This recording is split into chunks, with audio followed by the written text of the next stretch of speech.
आज हम लोग बच्चे जिस टॉपिक पे बातचीत करेंगे बच्चे, वो टॉपिक है संस्थात्मक उदारवाद।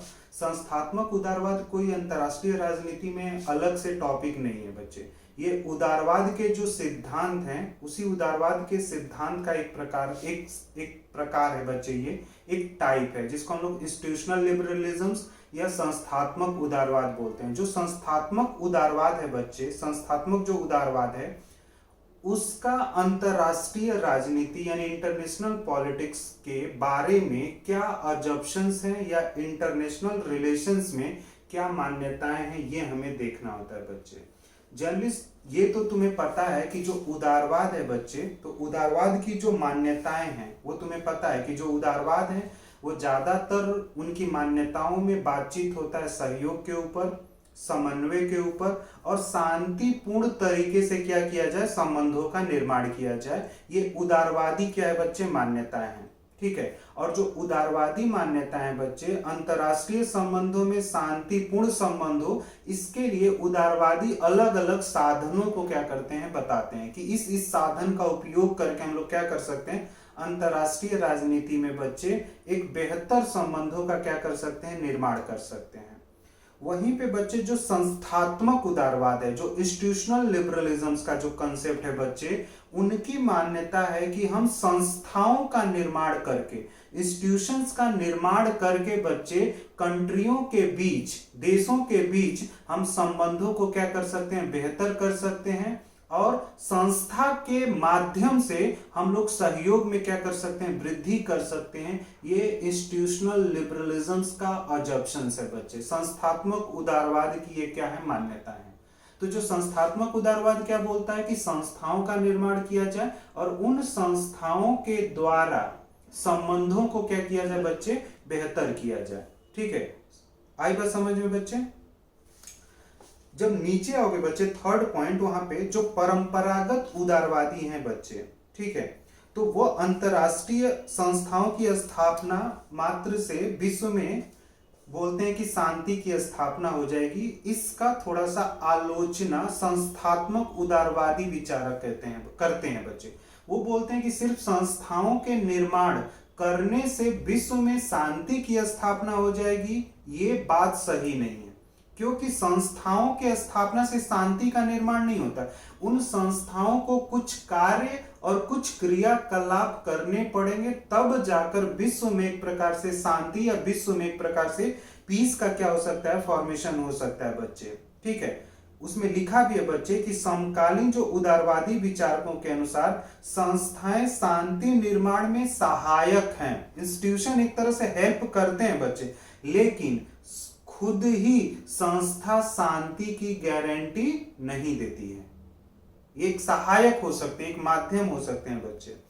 इसी तरह से जब नीचे आओगे बच्चे, एक विचारक हैं, नव यथार्थवादी विचारक हैं बच्चे, उनका नाम है जॉन मसाइमर। जॉन मसाइमर जो हैं वो नव यथार्थवादी विचारक हैं और उन्होंने माना था कि अगर, ठीक है, जो जॉन मसाइमर है बच्चे, उन्होंने माना कि अगर हम संस्थाओं का निर्माण करते हैं, उच्च स्तर पे संस्थाओं का अगर निर्माण कर देते हैं बच्चे, तो बहुध्रुवीय विश्व से अराजकता क्या हो सकती है, समाप्त तो नहीं होगी लेकिन न्यूनतम हो सकती है बच्चे। आई बात समझ में।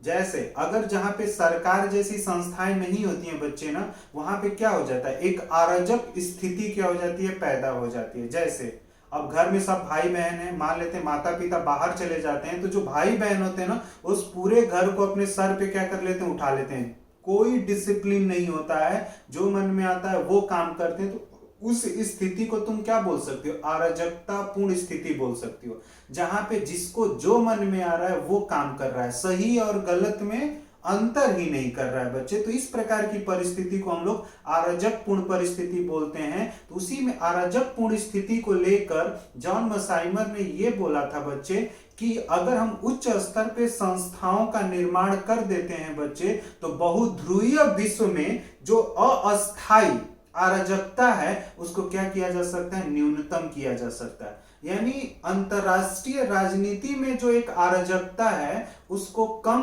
करने में संगठन और संस्थाएं क्या हो सकती है, सहायक हो सकती हैं, हो सकती है। ये नहीं बोला जा सकता है पूरी गारंटी के साथ कि शांति आ सकता है, लेकिन एक प्रकार से हो सकती है। हाँ फ्रेंड, क्या चीज? हाँ, जो संस्थात्मक उदारवादी विचारक हैं, जो संस्था के बारे में, जो संस्थाओं को समर्थन करते हैं बच्चे, वो एक प्रकार से संस्थाओं का क्या कर रहे हैं, समर्थन ही कर रहे हैं कि संस्थाएं जो हैं वो कहीं तक सहायक हो सकती हैं सहयोग में वृद्धि के लिए, समन्वय के लिए और एक शांतिपूर्ण विश्व के निर्माण के लिए बच्चे। तो कहीं तक वो सहायक हो सकती हैं। ये चीजें जर्नलिस्ट बताया था मैंने आप लोगों को। क्लियर हुआ बच्चे यहां तक? अब जब आगे आओगे बच्चे तो आगे एक हेडिंग दिया हुआ है आदर्शवाद, और ब्रैकेट में मैंने उदारवाद लिखा है, एवं नव उदारवाद में हमें तकनीकी अंतर करना होता है बच्चे। आदर्श उदारवाद और नव उदारवाद में बहुत बड़ा अंतर नहीं है। आई बात समझ में? उदारवाद और नव उदारवाद में बहुत बड़ा अंतर नहीं कर सकते हो, क्योंकि जो आदर्शवादी मान्यता है बच्चे, वहां पर भी बातचीत होता है कि हमें एक प्रकार से अंतरराष्ट्रीय संस्थाओं का क्या करना चाहिए, निर्माण करना चाहिए। क्योंकि अंतरराष्ट्रीय संस्थाओं का अगर हम निर्माण कर देते हैं बच्चे, तो कहीं न कहीं एक प्रकार से विश्व में शांति स्थापित हो सकती है। ठीक है, लेकिन नौ उदारवादी विचारक क्या बोलते हैं, कहते हैं कि नहीं, संस्थाओं को स्थापित कर देने से शांति का निर्माण हो जाएगा। ये बात सही नहीं है। हाँ, ये आप बोल सकते हैं कि संस्थाओं के निर्माण से एक प्रकार से विश्व में शांति जो स्थापित होगी, उसमें एक प्रकार से संस्थाएं जो हैं वो कहीं ना कहीं एक सहायक के रूप में क्या करती हैं, कार्य करती हैं। तो ये नौ उदारवादी बोलते हैं बच्चे कि नौ उदारवादी ये नहीं बोलते, क्योंकि परंपरागत उदारवादी तो एकदम कंफर्म बोल रहे हैं कि संस्थाओं का निर्माण कर दो, विश्व में शांति आ जाएगी। जबकि नौ उदारवादी क्या बोल रहे हैं, नहीं, ये एक प्रकार से सहायक हो सकते हैं। पता नहीं संस्थाओं को स्थापित करने से हो सके कि संघर्ष जैसी चीजें बनी ही रहे, समाप्त ही ना हो। और संस्थाएं बहुत सारी है भी है बच्चे। जैसे तुम WHO हमने बनाया, तो WHO जब बनाया गया तो अभी देखो WHO को लेकर कितना बड़ा विवाद हुआ था कि WHO जो है बच्चे वो कहीं ना कहीं चीन को क्या कर रहा है, मदद दे रहा है। बहुत सारे देशों ने उसका विरोध किया बच्चे। तो संस्थाएं एक प्रकार से सहायक हो सकती है। हाँ, WHO के वजह से बच्चे ये है कि विश्व में बीमारियों के वजह से जो एक युद्ध हो सकता था वो कम हुआ है। तो हम बोल सकते हैं कि विश्व में जो संस्थाएं होती हैं वो कहीं ना कहीं एक सहायक भूमिका के रूप में हो सकती है। ठीक है, एक सहायक के रोल में हो सकती हैं बच्चे। ये अंतर रखना, क्योंकि उदारवादी बोलते हैं कि नहीं, संस्था बना दीजिए, समस्याएं हल हो जाएगी। ये बोलते हैं कि नहीं, संस्थाएं जो है वो सहायक होती हैं। होगा या नहीं होगा ये तो निर्भर करेगा बच्चे। आई बात समझ में? और साथ ही मैंने बोला कि संस्थाओं के द्वारा स्वतः शांति नहीं आ जाती है। संस्था में लोग कार्य करने वाले भी तो लोग होना चाहिए। जो संस्था है बच्चे वो अपने उद्देश्यों को बेहतर तरीके से समझे। जो संस्था है वो बहुत एक तरह से क्या होना चाहिए, मनोबलित होना चाहिए बच्चे, उसका मनोबल बहुत उच्च होना चाहिए, तब जाकर ये चीजें कहीं क्या हो सकती हैं, हल हो सकती हैं बच्चे। सिर्फ संस्था बनाने से शांति नहीं आएगी। ठीक है, संस्थाएं बनाइए, लेकिन उस संस्थाओं के क्रियाकलाप को, प्रक्रिया को, उत्तरदायित्व को, इन सभी चीजों को हमें क्या करना चाहिए, मजबूत करना चाहिए। तब जाकर कहीं हो सकता है बच्चे कि संस्थाएं एक प्रकार से या इंस्टीट्यूशन जो है वो एक प्रकार से क्या हो सकते हैं बच्चे, यूजफुल हो सकते हैं। ठीक है, अब जो सेकेंड पॉइंट है बच्चे, अंतर जो लिबरलिज्म्स और न्यू लिबरलिज्म्स में जो डिफरेंस है बच्चे, उसका अगला पॉइंट में बताया हूं मैंने कि जो आइडियलिस्ट स्कॉलर है बच्चे वो वर्ल्ड गवर्नमेंट बनाने पर बहुत अधिक जोर देते हैं, विश्व सरकार के निर्माण पर बहुत अधिक बल देते हैं। उनको लगता है कि अगर विश्व सरकार बना दिया जाए तो विश्व से समस्याएं क्या हो जाएंगी, समाप्त हो जाएंगी। लेकिन जो नौ उदारवादी हैं बच्चे, जो नियो लिबरलिज्म से, वो बोलता है नहीं, विश्व की समस्याएं तब समाप्त होंगी जब राष्ट्र और राज्य के संबंधों को क्या किया जाए, बेहतर किया जाए, उनके मध्य संबंधों को बेहतर किया जाए और राष्ट्र और राज्य एक दूसरे को क्या करें, सहयोग करें। सहयोग पर ज्यादा अगर बल देते हैं बच्चे, तो संबंध बेहतर होंगे और फिर हमें सरकार के निर्माण की कोई आवश्यकता पड़ेगी ही नहीं। तो जैसे अब सीधा तुमसे पूछता है अगर कोई भी बच्चे कि लिबरल और न्यू लिबरल में किस प्रकार से आप डिफरेंसेस करेंगे, तो सीधा बोलना है बच्चे तुम्हें कि सर परंपरागत जो आदर्शवादी हैं या परंपरागत जो उदारवादी हैं वो विश्व सरकार के निर्माण की बात करते हैं, जो अपने आप में बहुत कल्पना कोपित है, क्योंकि विश्व सरकार का निर्माण करना संभव नहीं है अंतरराष्ट्रीय स्तर पे। वहीं पे नव उदारवादी क्या बोलते हैं, न्यू लिबरल क्या बोलते हैं कि राष्ट्र और राज्य के मध्य अगर सहयोग होना शुरू हो जाए, कॉपरेशन शुरू हो जाए, तो अपने आप स्टेटों के नेशन स्टेट के बीच जो रिलेशंस होते हैं वो क्या हो जाते हैं बच्चे, बेहतर हो जाते हैं। आई बात समझ में बच्चे। जब थर्ड पॉइंट है बच्चे, वहां आदर्शवादी जो विचारक हैं बच्चे, जो आइडियलिस्ट स्कॉलर हैं, वो मॉरलिटीज पर बहुत अधिक फोकस करते हैं बच्चे। जो आदर्शवादी विचारक हैं वो नैतिकता पर बहुत अधिक क्या करते हैं, बल देते हैं, और उनको लगता है कि नैतिकता के वजह से, नैतिकता को आधार बनाकर, मॉरलिटीज को बेस बनाकर हम वर्ल्ड में क्या कर सकते हैं, पीस क्रिएट कर सकते हैं। ठीक है। जबकि नव उदारवादी मानते हैं कि नहीं, पूरा जो वर्ल्ड है वो क्या है, एक प्रकार से एनार्कीज है, पूरे वर्ल्ड में एक प्रकार से क्या है, अराजकता है, तो नैतिक आधार पे तो आप सही नहीं कर सकते हो। तो आइडियलिस्ट के अकॉर्डिंग पूरा वर्ल्ड क्या है, नैतिक है। न्यू लिबरलिज्म के अकॉर्डिंग पूरा वर्ल्ड क्या है, एनार्किस्ट है, अराजकतावादी है। तो ये भी तुम एक क्या कर सकते हो बच्चे, अंतर कर सकते हो। आई बात समझ में बच्चे। अगर तुमसे ये क्वेश्चन आ जाता है कि न्यू लिबरल के अकॉर्डिंग पूरा वर्ल्ड का नेचर कैसा है, तो वहां पे ऑप्शन में अराजकता लिखा होगा बच्चे, अराजकतापूर्ण है। क्यों अराजकतापूर्ण है बच्चे, तो इसलिए पूरे विश्व जो है वो अराजकतापूर्ण रूप में क्यों देखा जा रहा है, क्योंकि वहां पे विश्व सरकार या कोई बेहतर संस्थाएं नहीं है जो राज्यों के मध्य झगड़ों को क्या कर सके, कम कर सके, और उनके मध्य सहयोग को क्या कर सके, ज्यादा से ज्यादा बल दे सके। इसलिए हम बोलते हैं कि जो वर्ल्ड सिस्टम है वो पूरा का पूरा एक प्रकार से क्या है, न्यू लिबरल के अकॉर्डिंग एनार्किस्ट है, एनार्की है, पूरा अराजकतावाद है बच्चे। उसी में एक टॉपिक हम लोग, जैसे मैं कल हम लोग एक अंतर्निर्भरता उदारवाद भी पढ़ा था बच्चे, जिसको जटिल अंतर्निर्भरता भी बोलते हैं, इंटर डिपेंडेंसीज कंसेप्ट। जो इंटरडिपेंडेंसीज कंसेप्ट है बच्चे वो कोहेन और नाई के द्वारा दिया गया था। तो जो कोहेन और नाई है ना बच्चे, उन्होंने क्या किया था, राजनीति को दो भागों में क्या कर दिया था, डिवाइड किया था। कोहेन और नाई ने पॉलिटिक्स को टू पार्ट्स में क्या कर रखा है, डिवाइड्स कर रखा है, हाई पॉलिटिकल एरियाज और low political areas. High political areas को बच्चे हम लोग उच्च राजनीति का क्षेत्र बोलते हैं, और लो पॉलिटिकल एरियाज को हम लोग निम्न राजनीति का क्षेत्र बोलते हैं। पेपर में यह पूछा जाएगा ऐसा कौन सा स्कॉलर है जो पॉलिटिकल एरियाज को टू पार्ट्स में डिवाइड करता है। तो बच्चे वहां ध्यान में रखना है कोहेन और नाई का नाम।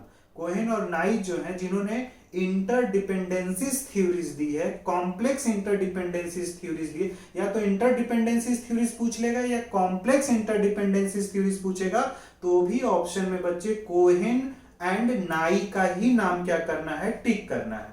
आई बात समझ में इतना।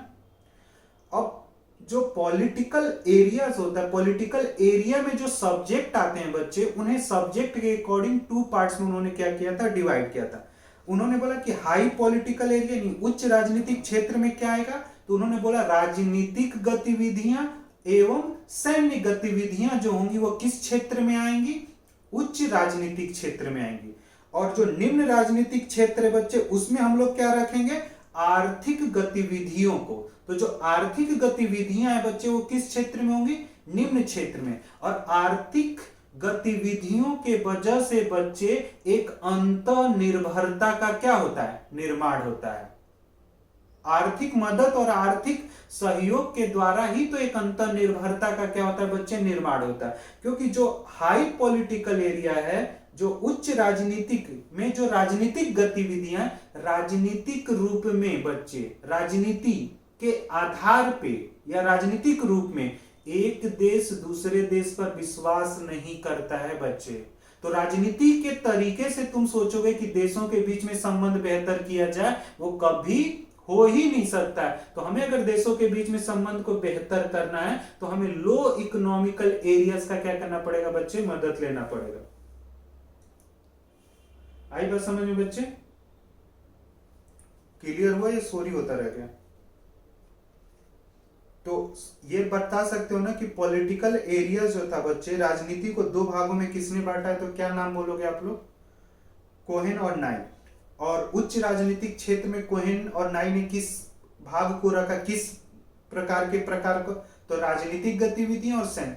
और राजनीतिक जो तरीके होते हैं बच्चे, मैंने बोला ना कि राजनीतिक तरीके से एक देश दूसरे देश के साथ संबंधों को बेहतर नहीं कर सकता है, ठीक है, क्योंकि राजनीतिक रूप में एक देश दूसरे देश पर विश्वास नहीं करते हैं, ठीक है। तो हमें अगर एक कोई देश है जो दूसरे देश के साथ अपने संबंधों को बेहतर करना चाहता है तो उसे किस तरीके का इस्तेमाल करना चाहिए बच्चे, तो वहां पे उसको एक तरह से आर्थिक गतिविधियां, ठीक है, कॉमर्स, व्यापार करना शुरू कर दे, या उस देश से कोई चीज क्या करना शुरू कर दे, इंपोर्ट करना शुरू कर दे, या उस देश को एक्सपोर्ट करना शुरू कर दे, या अपना बाजार उस देश को दे दे। तो ये सारी चीजें, गतिविधियां करके हम संबंधों को क्या कर सकते हैं बच्चे, बेहतर कर सकते हैं, ठीक है। इसको लो पॉलिटिकल एरियाज बोला जाता है बच्चे। और लो पॉलिटिकल एरिया से ही बच्चे इंटरडिपेंडेंसीज यानी अंतर्निर्भरता क्या होती है, पैदा की जा सकती है। और अंतर्निर्भरता पैदा करके ही बच्चे तुम विश्व में एक शांति का निर्माण कर सकते हो, संघर्ष को कम कर सकते हो, और युद्ध की परिस्थितियां निर्मित होने से क्या कर सकते हो, रोक सकते हो बच्चे। आई बात समझ में? आगे आओगे बच्चे तो जोसेफ नाई की बुक है soft power, the means to success in world politics. ये बुक्स तुम्हें याद अब रखने पड़ेंगे बच्चे, क्योंकि पेपर में बुक्स पूछे जाते हैं। Soft power, the means to success in world politics, ये जोसेफ नाई की बुक है बच्चे। सेकेंड बुक है उनकी the paradox of American power. Third book है बच्चे understanding international conflict and introductions to the theory and history, ये third book है उनकी बच्चे। और फोर्थ बुक है जोसेफ नाई की bound to lead the changing nature of American power. तो ये उसकी एक प्रकार से क्या है बच्चे, ये बुक्स हैं जोसेफ नाई की, जो तुम्हें एग्जाम के लिए क्या करना है, इनको ध्यान में रखना है बच्चे। आई बात समझ में इतनी चीजें? तो यहाँ पे बच्चे आदर्शवादी सिद्धांत जो है वो क्या होता है, कंप्लीट होता है। तो मैंने पूरा आदर्शवादी सिद्धांत में जो जो चीजें थी वो मैंने तुम लोगों को बता दिया। तो आदर्शवादी सिद्धांत को अब हम लोग यहीं पे कंप्लीट करते हैं, ठीक है।